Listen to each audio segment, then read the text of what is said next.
my beloved Boss Mike Severa.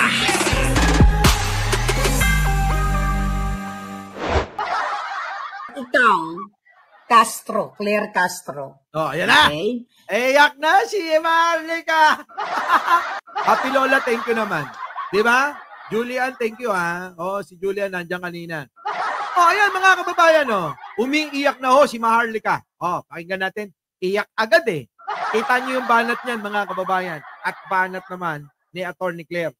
Sino ang karapat-dapat paniwalaan at sino ang dapat na hindi?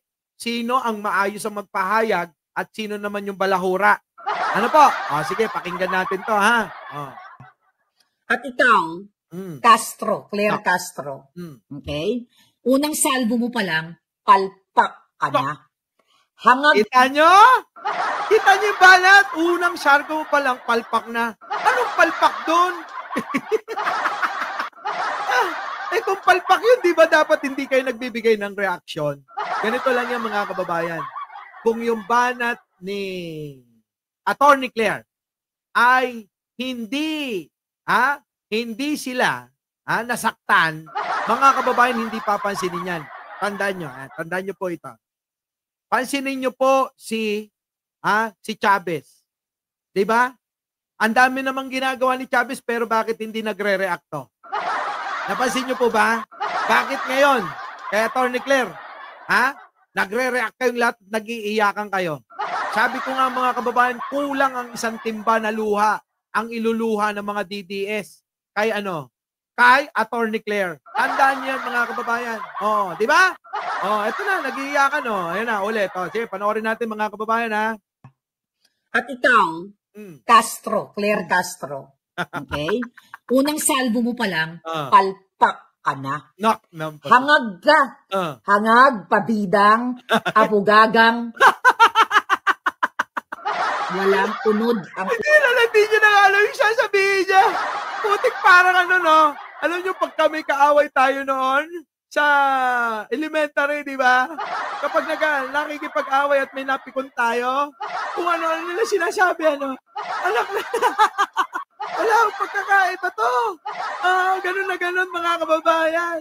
Walang pagkakaiba. Sa batang parang napikon natin at naagawan natin ng laruan. Ito na. Putok. Bakit walang unod? Gawa ka ng Genemes ka. Yan na. Diba? In-scan ko lang yung vlog. Wala kang ginawa kundi mag-react sa mga vlogs ko. Vlog sa mga Duterte vloggers. At iba pa. Anong iba? Tama naman. Oo. Kasi kailangan namin gawin yon. Bakit kanyo? Bakit kanyo? Fake news warrior kami.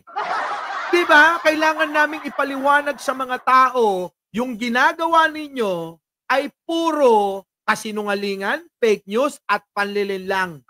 Tama po ba mga kababayan?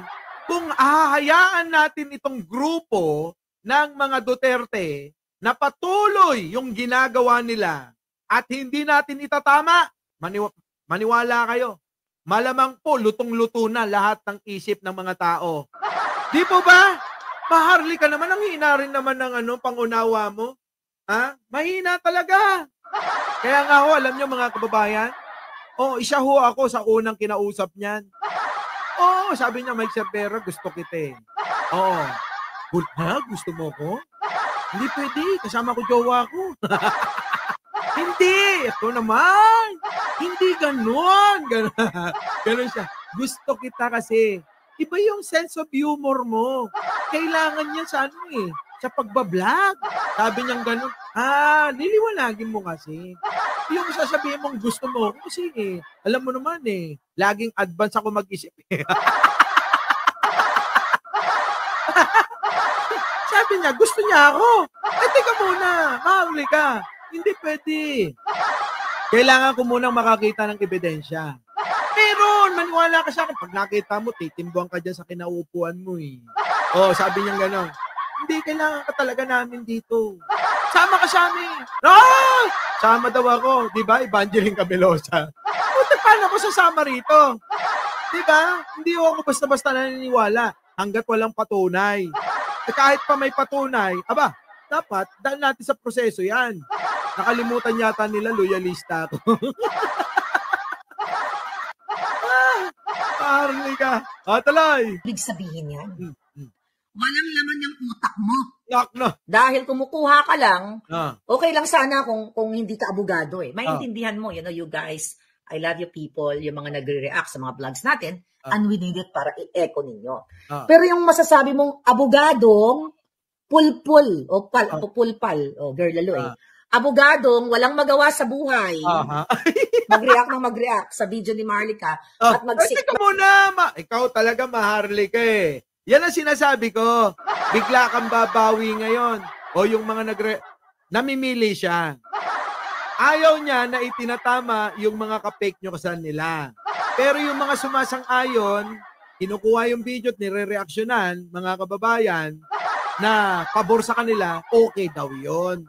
Pero, kung, Julian, thank you kanina.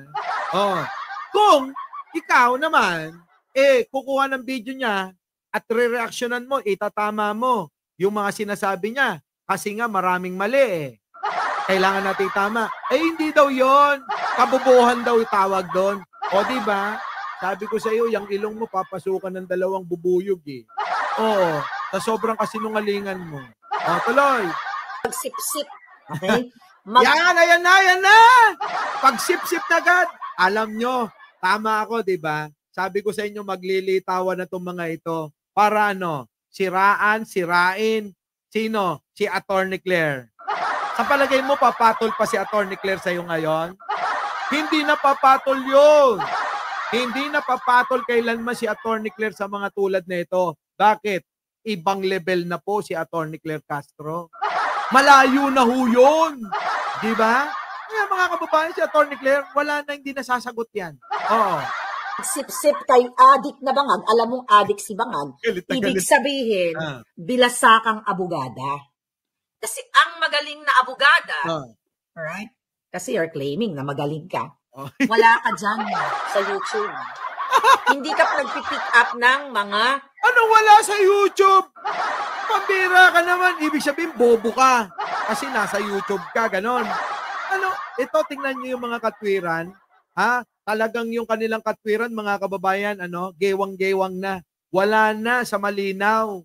Wala na ho. Hindi na ho malinaw. Sa bagay, noon pa man. Hindi na ho malinaw yung kanilang mga pangangatwiran. Mga kababayan, malaya po. Ito, ipapaliwanag ko po sa inyo. Kahit sino pa, kahit anong estado ninyo, kahit pa ho kayo ay nasa pinakamababa na estado ng pamumuhay sa mundo. Mga kababayan, lahat po kayo ay may karapatan at mayroong kakayanan. Kung may kakayanan kayo at may karapatan po kayo na mag-vlog kahit na ano. Ganun po yun mga kababayan. Mali po itong pinapaliwanag niya. Tulad nito, Maharlika, kinuha ko yung video mo. Bakit? Kasi marami ka na naman malilinlang. Ibig sabihin niyan, tinatama namin yung mga tao na nauutunin nyo. Yun yung ang totoo dyan. Tinatama namin. Mali ba yun, mga kababayan? Hindi ba tama na itama natin? O ngayon, gusto mo ganito. Kunin mo naman yung video ko. Sabihin mo kung mali ako. Diba? Parang si Libayan. Diba, Libayan? Dapat kinukuha mo yung video ko na sinasabi ko na nasampan ng kaso si Magalong. Totoo ba yun na hindi niya dinaan sa konseho at bumili ng property kahit may annotation? Alam niyo ho yung annotation? Yung po yung annotation na may nagkiklaim, may problema yung titulo, pero binili pa rin ni Magalong. Yun po yun eh. Yun yung aking argumento. Kunin mo yun. Huwag kang lilipat ng ibang issue. Diba? Yun. Baka sabihan ka ni Maharlika, bobo. Diba? Diba? Tuloy. Vlogs namin. Kasi meron kang sariling utak. Meron kang sariling laman. Ang utak mo. Kasi at laman ng utak mo, labno. Yun o, labno. Yung mga balat ni Maharlika, wala na kwenta. Oo, wala nang laman. Pambata na lang yung tira, mga kababayan, Pambata na lang yung tira. Wala na yung laman. No! Putik na yung Maharlika.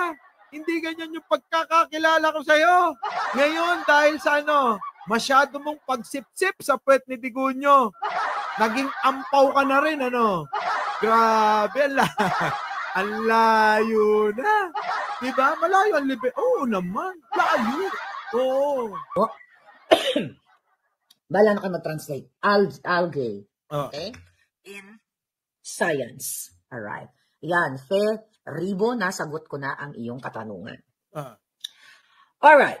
Tirador ng gold si Senior the Junior. Ngayon, itong mga ulol na ito. Hindi, yung sagutin mo, tirador ng gold. Di ba ano nyo yan? Propaganda ninyo. Dapat mo, sundutan mo yun eh. Kaso wala na, no? Kasi nga, wala na kayo. Wala na. Wala na po sila doon. Nabara na sila, nabuko na yung propaganda nila tungkol sa gold. So, mga kababayan, tanggalin na natin yan. Kasi, debunk na yan. Di ba? Wala na. Usaping gold, wala na ho yan, ha? Wala na, tapos na yan. Ayaw na nga nilang pag-usapan, eh. Tumatalo na sila sa ibang argumento propaganda nila, eh. Tuloy. Diyan sa presidential communications, ang unang salbo ng mga hitad ay what? Sila daw ay lalabanan nila ang fake news. Tapos binanggit ang mga vloggers. Imagine nyo, unang pasok pa lang nila, ang nasa utak ng mga buwaka ng ina ay ang mga vloggers. Galit na galit!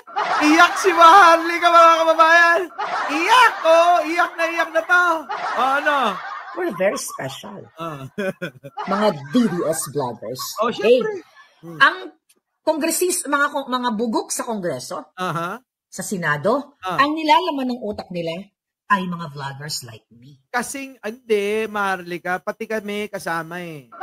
Diba, inimbitan nga si Atty. Claire eh. Bakit?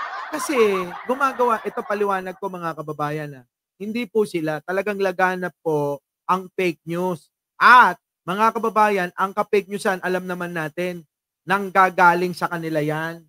Di po ba? Nanggagaling sa kanila yan. Hindi po sa atin yan. Wala tayong ginagawang ganyan. Tuloy. Anong ibig sabihin yan, mga palangga? Ang ibig sabihin, natotorete at umiikot ang tumbong nila sa power ng ating mga bells. Ay, mali ka dyan. Wala lang nga kayong bilang. Pansinin mo nga, pansinin nyo yung mga views niyan. Bagsak na, mga kababayan. Maharli ka, wala ka ng bilang. Maniwala ka. Mas mataas pa ngayon ang views ng mga ordinaryong vlogger sa'yo. Wala ka ng bilang. Paano pa matataranta ang gobyerno sa inyo? Hindi ho, kung hindi ang hangarin po ng gobyerno ay mahinto ang mga walang pakundangang paglaganap ng fake news na nanggagaling po sa kanila karamihan. Di po ba? Yun lang ang hangarin. Yung matataranta, baliktad yan. Kayo ang natataranta ngayon. Di ba? Kayo ang natataranta ngayon. Kung hindi ba kayo natataranta, di ba? Bakit nyo pa pinapansin si attorney dyan? Bakit nyo pinapansin? Sige nga, di ba? Tinamaan kayo ng gusto, no? Sabi ko sa inyo, isang banat pa lang, knockdown na kayo. Di ba? Tuloy. Bakit ka mo? Sinasabi ng J. Ruiz at yung pamunuan ng Presidential Communications na yun na nga, lalabanan nila ang fake news. Anong kaputang inanan yan? Ang trabaho nyo, hindi lumaban sa... Oy, anong hindi trabaho? Obligasyon nila yan, Maharlika. Ano ka ba? Obligasyon nila yan. Di ba, Kicks TV? Idol mo, umiiyak, Kicks TV, yung idol mo. Trabaho nila yan. Communication. Trabaho nila yan. Nakapalob yun doon. Ano ka ba, Maharlika? Ano ba? Ang ina mo naman. Kaya tuloy hindi ka na-appoint eh. Sabi ni Manong Bongbong, tinanong ko. Maharlika, makinig ka. Tinanong ko si Manong Bongbong, Manong, bakit ba hindi kasi na-appoint si Maharlika? Kasi election pa lang, ang dami nilang mga nag-uusap-usap dyan eh. May gusto ng ganito, meron tourism, merong ambassador, at kung ano-ano pa yung mga hinahangad nila eh. Bakit ba hindi na-appoint si Maharlika? Nakipaglaban naman yan nung panahon ng eleksyon. Sabi ba naman ni Manong Bongbong, bobo yan. Paano ko naman i-appoint? Bobo yan. Bobo ka raw, Maharlika. Sabi ni Manong Bongbong. Putik na yan. Kaya alam mo, si Manong Bongbong, ganyan lang yan, pero kaya kang tansyahin kung ano kakayanan mo. Kaya lalong nagwala ito nung inoperan kami ng posisyon sa gobyerno. Kita niyo mga kababayan, nung inoperan kami, lalong nagwala yan. Sabi, bakit yung mga vlogger na kasama namin, may offer, bakit sa akin hindi? Wala! Kasi nga bobo ka raw. Paano ka naman i-appoint kung bobo ka tapos yung hinihingi mong posisyon? Ano yung hinihingi mo? Ambassador? Gusto pa maging ambassador? Anak ka ng pating? Sige tuloy. Fake news. Ang trabaho niyong mga ungas kayo. Galit na si Maharlika. Iyak na. Iyak ka na lang. Maghatid ng impormasyon sa taong bayan kung ano yung mga nagawa ng adik niyong presidente. Naku, Maharlika, ganito gawin mo. Ganito gawin mo. Kung ikukumpara ka namin kay Attorney Claire, magkaiba kayo. Si Attorney Claire, kita mo, humaharap sa kahit anong kaso. Ikaw, nagtatago ka. Tinataguan mo. Eto, nasa na si Ramjay. Ramjay, makinig ka. Si Maharlika, i-update ko kayo sa kaso nito. Hanggang sa ngayon, mga kababayan, si Maharlika po ay nagtatago at tinatakbuhan yung mga sulat. Subpoena, galing po sa korte sa Amerika. Opo, abay parang po ito daig pa NPA ngayon. Oo, kulang na lang mga kababayan kung saan-saan na lang makitulog yan. Totoo po yan mga kababayan. Oo, nahihirapang iserve yung niyan, mga subpoena. Wala na Bakit? Takot na takot po siya doon sa demanda ni General Manager Robles. Yun po ang katotohanan dyan. Kaya po si Maharlika ngayon, mga kababayan, ito po, nako, wala na. Si Maharlika, takbo ng takbo, tago ng tago. Tanong nyo sa kanya, bakit pag nasa labas, mga kababayan, todo tago mukha niyan? Kasi mga kababayan, kasi pinaghahanap yan. Wanted si Maharlika sa Amerika. Di ba? Wanted na po ito. Tuloy.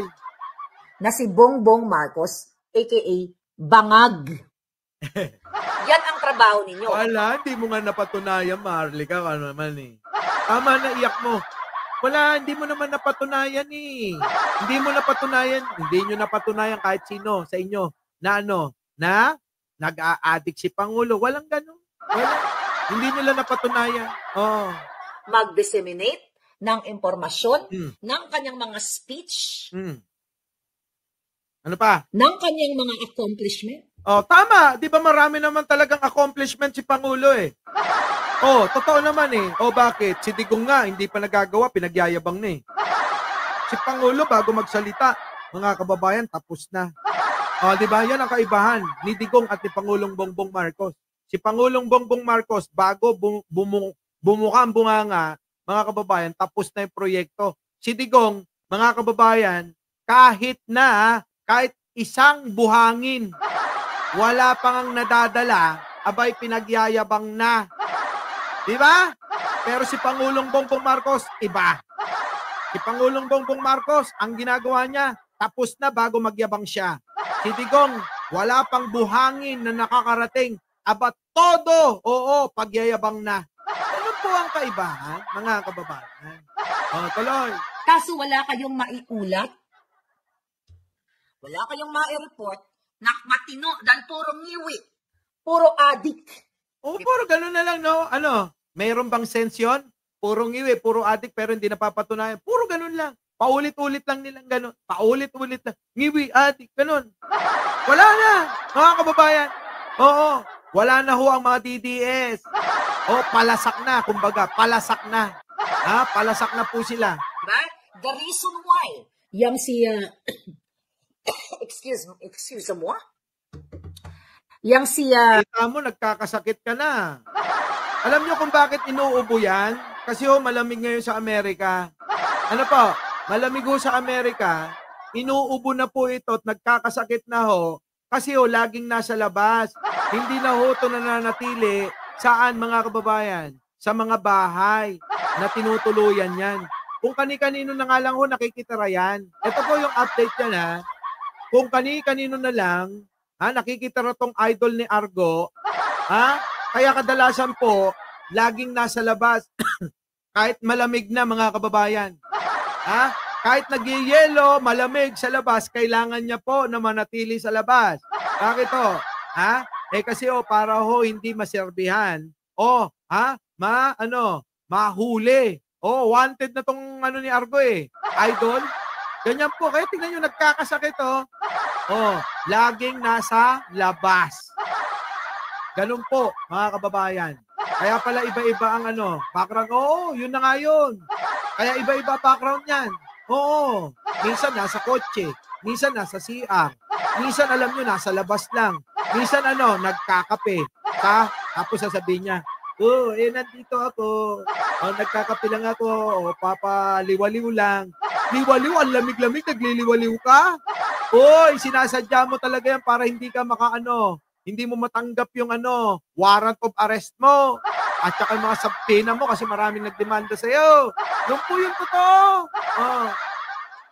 Cesar Chavez ay hindi kinaya ang kanyang trabaho dahil nagagalit si Lisa Tanas, si Bangag, kapag ang feedback ng taong bayan ay ha-ha-ha or hak-hak-hak or nakakatawa ang ginagawa ng adik na presidenteng Hindi! Eto na naman, Alam nyo mga kababayan, si Chavez, hindi lang talaga personalidad niya yung ganyan. Hindi niya kaya yung makipagbardagulan. Nakakuha. Ayan na, nakahanap na ng pantapat. Sino? Ang gobyerno, si Pangulong Bongbong Marcos, sa katauhan ni Atty. Claire Castro. Ayan na! Kita nyo, epektibo? Epektibo si Atty. Claire o hindi? Tanong ko sa inyo.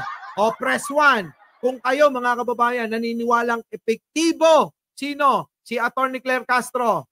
Kaya tignan ninyo, nag-iiyakan itong mga to. Yan, nakahanap ng pantapat sa kanila Diba? Nakahanap ng pantapat. Kaya ngayon, nag-iiyakan yung mga yan. Yun yung katotohanan, Marlica, wag mo nang lilangin ang bayan. Diba? So, ang trabaho ninyo ay magpahatid, okay? Ng mga, yun na nga, magbigay ng mga information kung ano ang ginagawa ng inyong presidenteng Adictus Benedictus. Kita mo, paulit-ulit lang, Ganun lang yung sinasabi, kaya nanuya ang tao, kaya hindi na pinapanood to. So, totoo lang, hindi na pinapanood. Eto, si Maharlika. Ganyan na lang ng ganyan. So mga kababayan, masyadong tayo nag-overtime. Sabi ko 1 oras lang pero mga kababayan, tutuloy ko po ito mamaya. Mamaya, try ko kung makakahabol ako ng tanghali. Kasi mahaba ito mga kababayan. 1 oras mahigit to. Bibigyan natin ng reaksyon mga kababayan yung iba pa niyang sinabi. Ano po? Ang dami mga kababayan Puro ka-fake newsan. Puro galit. Puro iyak. Opo, iyak mga kababayan. So mga kababayan, hanggang dito na lang. Maraming salamat po sa inyong lahat. At sa muli natin pagkikita, bago tayo maghiwa-hiwalay, huwag niyong kalimutan na mag-like, mag-share, at mag-subscribe. Maraming salamat po sa ating mga likers. Naka 1.3 likes po tayo mga kababayan. Muli, ako po ang inyong lingkod, Mike Cervera po. Laging nagsasabing, mahalin natin ang ating kapwa. Ipagdasal po natin lagi ang ating bansa. Magandang umaga, magandang hapon at magandang gabi. Sa mandako ng mundo, naroon kayo. Siyempre, magandang buhay na rin para sa ating lahat. Our beloved Boss Mike Cervera.